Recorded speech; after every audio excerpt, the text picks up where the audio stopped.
Hai semuanya, di episode kata mereka sebelumnya kita sudah sempat membahas nih beberapa kisah mulai dari cerita kerajaan, tragedi, hingga cerita mitos yang diyakini masyarakat.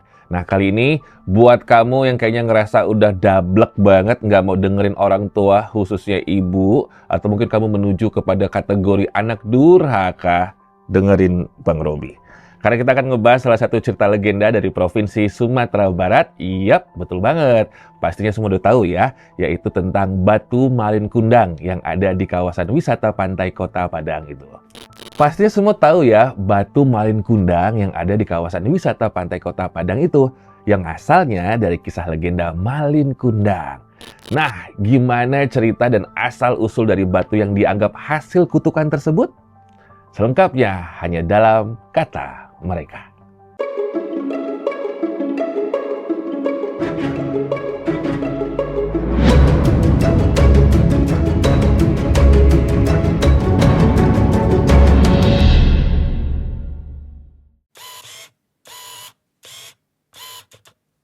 Cerita Malin Kundang menjadi salah satu warisan budaya Indonesia yang terkenal di Sumatera Barat. Nggak hanya dikenal oleh masyarakat Minang, namun cerita ini juga dikenal secara nasional. Karena kisahnya memiliki pesan moral dan selalu diwariskan turun-temurun hingga saat ini.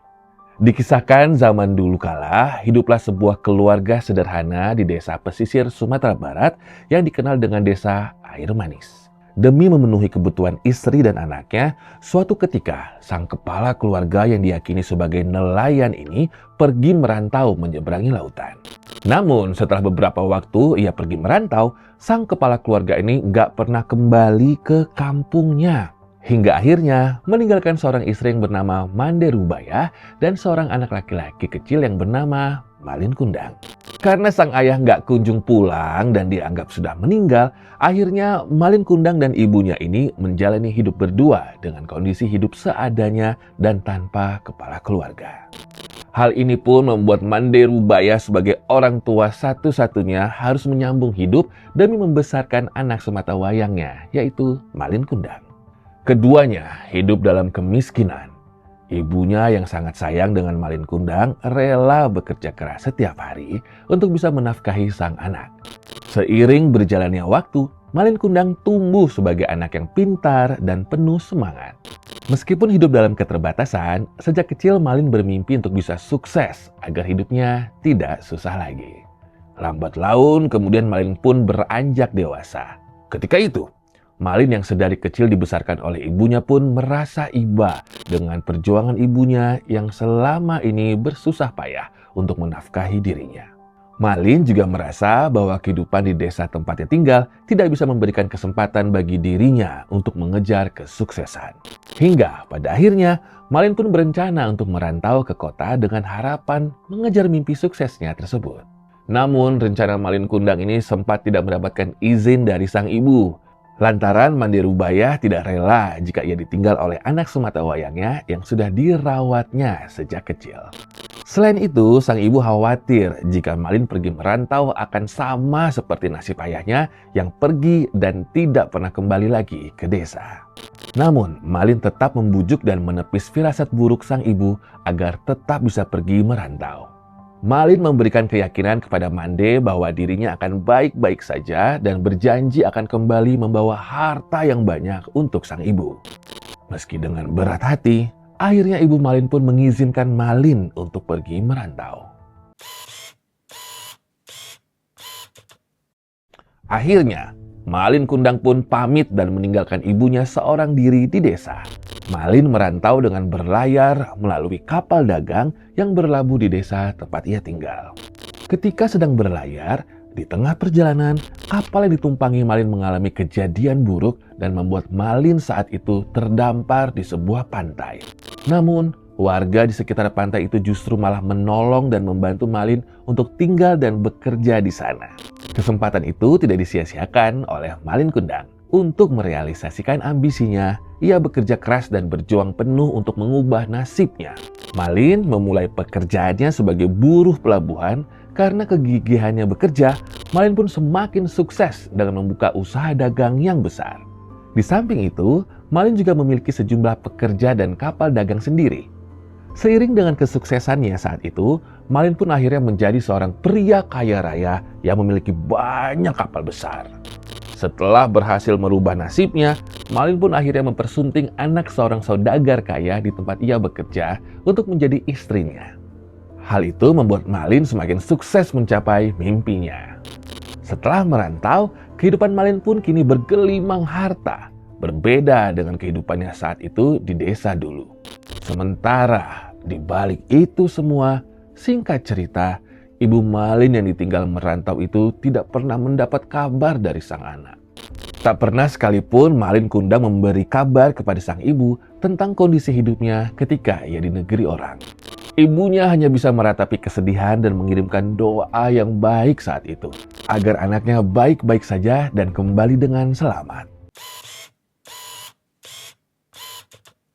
Karena kekayaan dan kesuksesannya, suatu ketika Malin dan istrinya tersebut memutuskan untuk pergi berlayar dengan kapal besar miliknya.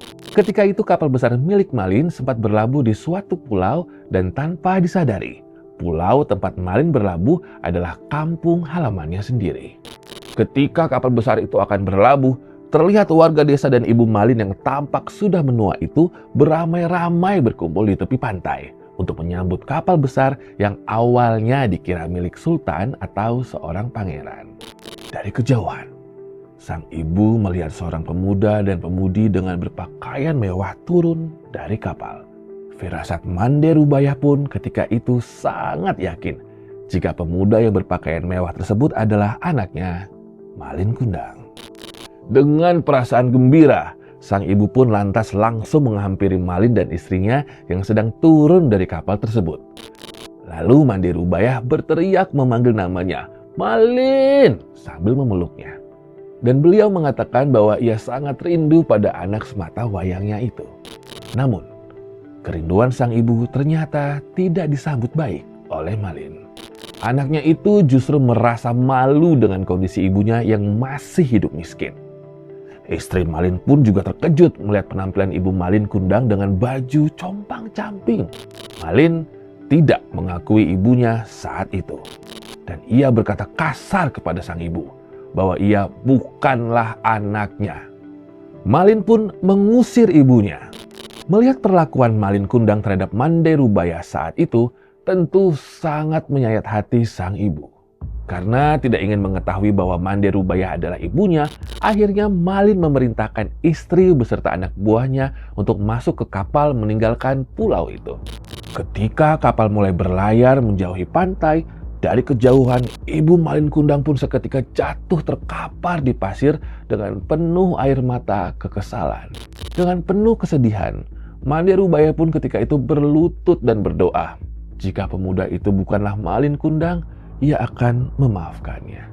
Namun, jika benar pemuda itu adalah Malin Kundang, maka ia berdoa semoga anak satu-satunya itu mendapatkan pelajaran atas perbuatannya kelak.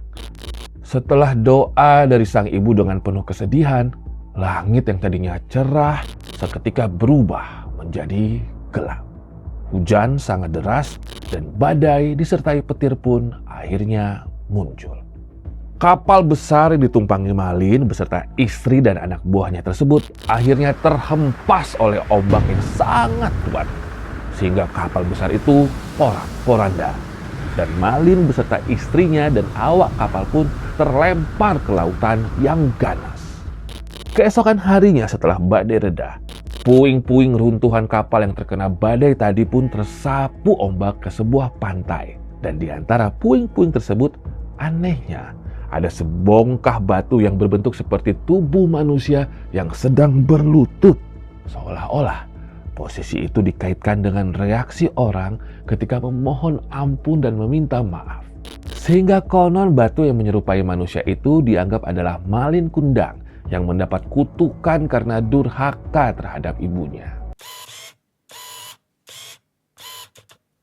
Beberapa masyarakat setempat mempercayai guys bahwa batu yang kini terletak di pantai air manis Kota Padang ini merupakan peninggalan kisah legenda dari Malin Kundang. Karena struktur batunya yang memang terlihat mirip dengan tubuh manusia dan cerita warisan secara turun-temurun.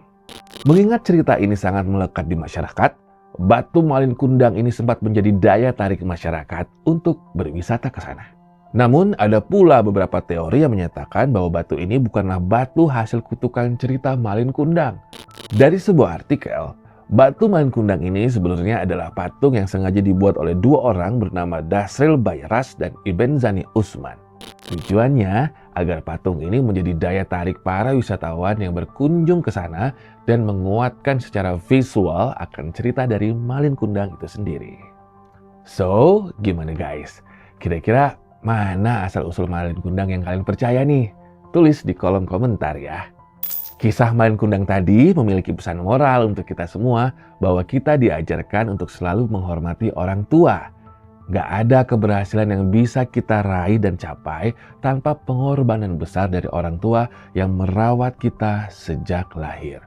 Kisah ini juga menjadi bagian penting dan menjadi warisan budaya yang tak lekang oleh waktu, dengan harapan agar kita selalu rendah hati dengan pencapaian yang sudah kita miliki.